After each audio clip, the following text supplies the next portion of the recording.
When was the first diplomatic contact established after the Chinese intrusion in May? Why it failed to yield results? Others, including Devdeep from Shanghai Shinbun, Neeraj from News 18 India, Madhurendra from News Nation, Athar Khan from Times Now, have asked questions similar on this topic. The second set of questions on China, Maha Siddiqui from CNN News 18 has asked, there are some reports that not all Indian soldiers are accounted for yet since the 15 June violent face-off. Is this correct?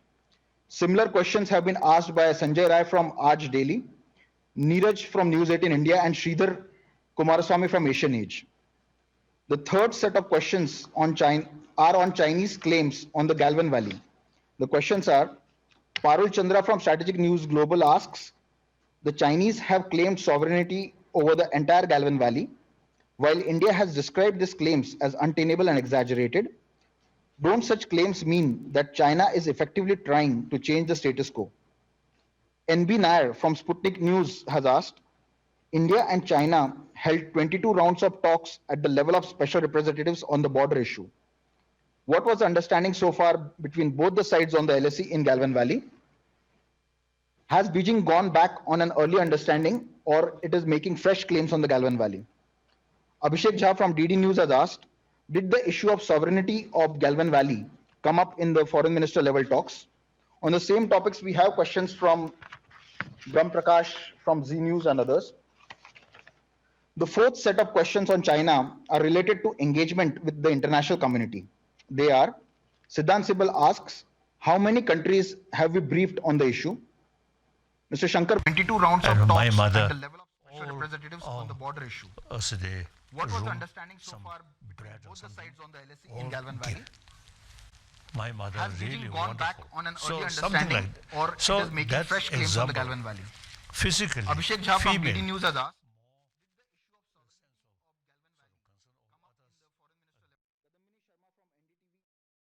with the international community. They are, Siddhant Sibal asks, how many countries have we briefed on the issue? Mr. Shankar Kumar from India vs. Disinformation asks, is India getting support from the US, Japan, South Korea, Europe, Australia, Brazil and Africa at the time when tensions between China has increased on the LSE? Manas from PTI has asked, has India briefed the US, Russia, France and the UK on the situation along the LSE in the eastern Ladakh? Kadambini Sharma from NDTV India has asked, have the envoys of any other countries been briefed on the LSE situation? Ranjit Kumar from Rakshak News is asking, international community has issued a call for peaceful resolution on the situation on border in eastern Ladakh. Is India engaging with important partners? The next set of questions on China are on what the government is planning to do. They are on these lines. Manas from PTI is asking, the PM delivered a very strong message to China that India will give a befitting reply if instigated. What are the options India is mulling if Chinese troops do not vacate Indian areas in Pangong Tso and Galwan? Manas has also asked, is India mulling any economic measures against China or Chinese companies, as the External Affairs Minister clearly said that the Galvan clash will have impact on bilateral ties. Shankar Kumar from India vs. Disinformation is asked, how many foreign companies currently operating from China have evinced their interest to ship their business to India, and what facilities are they going to get from the country? Parikshit Luthra from CNBC TV 18 has asked, has China's actions put its reliability as a supply chain partner in severe doubt? Will this action now lead to greater scrutiny of all Chinese investments and working of Chinese companies in India? The last set of questions on China are seeking details of the incident and the present situation at the LSE. These are Madhurendra from News Nation has asked, चीन का आरोप है कि भारतीय सैनिक उसके इलाके में घुसे और चीन गलवान के उस इलाके को अपना बताने लगा है जो भारत का हिस्सा है, भारत के नियंत्रण में है। चीन के इस आरोप का क्या जवाब देना चाहेंगे? Kadambini Sharma from NDTV India has asked, are there any changes visible on ground at the LSE after yesterday's development? Alazar Pal from Reuters has also asked a number of questions on this topic. Thank you, Bhavan. I'll try and give a comprehensive response to all of them. You would have already seen our earlier statement. Escalation and disengagement along the line of actual control. Ground commanders were meeting regularly to implement this consensus throughout last week. While it was our expectation that this would unfold smoothly, the Chinese side departed from the consensus to respect the LAC in the Galwan Valley. On the late evening and night of 15th June 2020, a violent face-off happened when the Chinese side unilaterally attempted to change the status quo there. They took premeditated and planned action that was directly responsible for the resulting violence and casualties suffered by both sides. This could have been avoided had the agreement at the higher level been scrupulously followed by the Chinese side. Given its responsible approach to border management, India is very clear that all activities are always within the Indian side of the LAC. We expect the Chinese side to also confine its activities to its side of the LAC. During his telephone conversation with the Chinese Foreign Minister, EM conveyed that the need of the hour was for the Chinese side to reassess its actions and take corrective steps. They should strictly respect and observe the line of actual control and not take any unilateral action to alter it. It was agreed that both sides would implement the disengagement understanding of 6th June sincerely. Neither side would take any action to escalate matters and instead ensure peace and tranquility as per bilateral agreements and protocols. The two sides are in regular touch through their respective embassies and foreign offices. At the ground level, the two sides have maintained communication at the commanders level. Meetings of other established diplomatic mechanisms, such as Working Mechanism for Consultation and Coordination on Border Affairs, WMCC, are under discussion.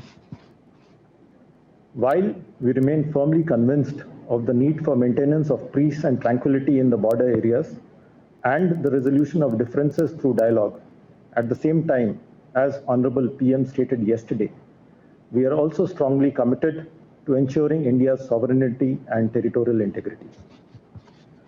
I'll also respond to specific questions on the status of Indian soldiers. This has been clarified by the Army earlier today afternoon that there are no Indian troops missing in action. And specifically on the questions on the Chinese claims on Galwan Valley, I would refer you to my statement of last evening.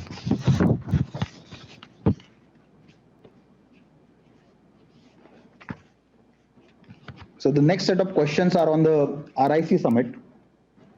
Siddhant Sibal from WION has asked, will India participate in the RIC summit on 23rd June? Aishwarya from AP has asked, is the RIC meeting still going ahead as planned? There were comments from the Russian side yesterday. Would be grateful for a confirmation from our end as well.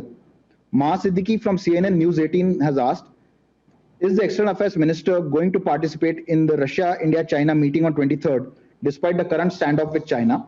Can this trilateral help in creating a conducive atmosphere for resolving matters?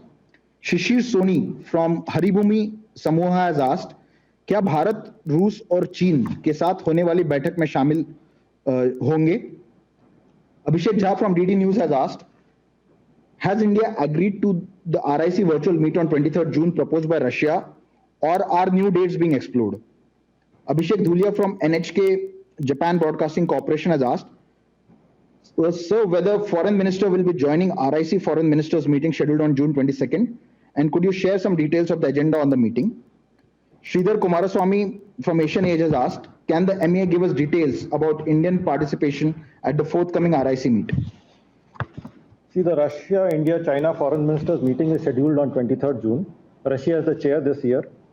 Russia has called for a special session of the RIC meeting to commemorate the 75th anniversary of the victory in the Second World War over Nazism and creation of the United Nations. It will be the first meeting of the RIC foreign ministers which will be taking place through video conferencing. EM will be participating in this meeting.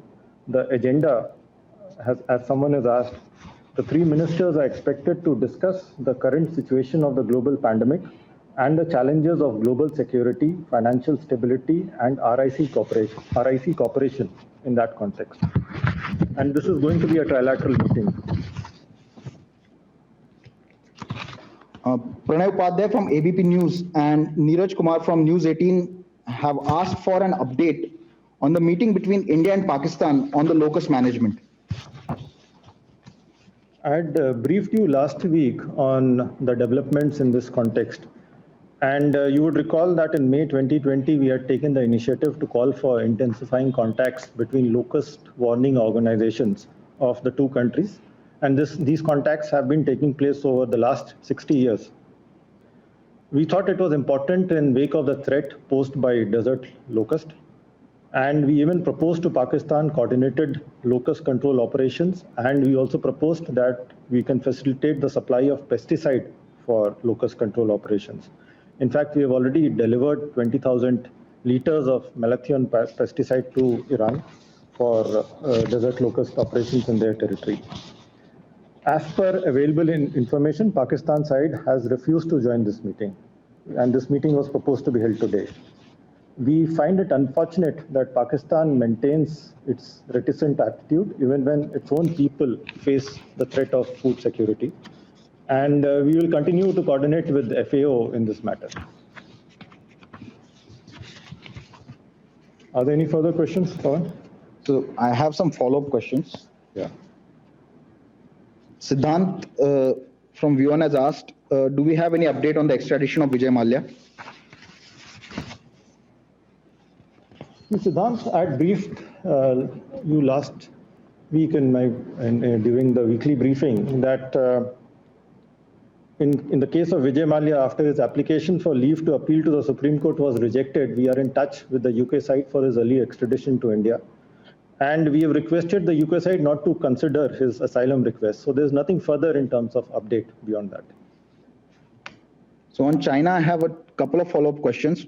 Pranay Upadhyay has asked, there is a statement by the Russian Foreign Ministry regarding an Indian-initiated phone call between ambassador in Moscow and the Deputy Foreign Minister of Russia. It also mentions a discussion regarding India-China LAC tensions. Did similar exercise was carried with other strategic partners like US, France, etc.? Did we brief other foreign partners?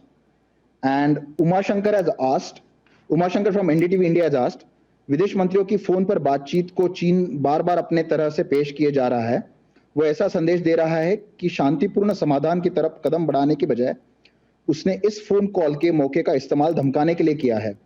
ऐसे में किसी नतीजे की कैसे उम्मीद की जा सकती है? Pranay, I haven't seen those reports, so I won't be able to provide you more information on that. I'll check.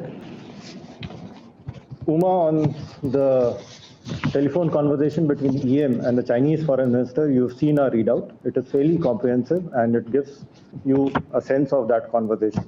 So I wouldn't like to add anything further to that. Are there any further questions, Pawan?